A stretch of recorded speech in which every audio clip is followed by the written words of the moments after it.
நீங்கள் பார்த்துக் கொண்டிருப்பது நியூஸ் 21 செய்திகள். தமிழ்நாடு செய்திகளை உடனுக்குடன் தெரிந்து கொள்ள நியூஸ் 21 செய்திகளை பாருங்கள். உண்மை, உழைப்பு, உயர்வு. திண்டுக்கல் மாவட்டம் பழனி அருகே சத்திரப்பட்டியில் நிதி நிறுவன அதிபர் செந்தில்குமார் மற்றும் அவரது மனைவி கன்யாவதி இருவரும் இயக்குநர்களாக இருந்து கடந்த 2017ஆம் ஆண்டு முதல் Rayar chit funds India private limited என்ற பெயரில் நிதி நிறுவனம் நடத்தி வருகிறார். மேலும் தமிழ்நாடு, மகாராஷ்டிரா, கேரளா, கர்நாடகா, ஒரிசா, பீகார், குஜராத் பல மாநிலங்களில் ஏலசீட்டு மற்றும் தொழில் அதிபர்களுக்கு நிதியளித்து வட்டி தொழில் செய்து வந்துள்ளார்.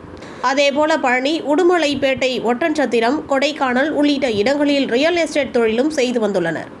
சமீபத்தில் உடுமலைப்பேட்டையில் ராயல் காட்டன் என்ற பெயரில் மிக பிரம்மாண்ட அளவில் வீட்டுமனை விற்பனை வளாகத்தையும் திறந்துள்ளார். இதற்கிடையில் செந்தில்குமார் வருமானத்திற்கு அதிகமாக சொத்துக்களை வாங்கி குவித்ததாகவும் வருமான வரி செலுத்தாமல் வரி ஏய்ப்பு செய்வதாக வெளியான தகவலின் அடிப்படையில் 10க்கும் மேற்பட்ட கார்கள் வந்து வருமானத்துறை அதிகாரிகள் ஒரு பிரிவினர் சத்திரப்பட்டி செந்தில்குமாரின் வீடு மற்றும் அலுவலகத்தில் சோதனையில் ஈடுபட்டனர். மற்றொரு பிரிவினர் நிதி நிறுவன அதிபர் செந்தில்குமார் வீடு மற்றும் அலுவலகங்களில் கணினி, லேப்டாப் மற்றும் வங்கி பரிவர்த்தனை குறித்து விசாரித்தனர்.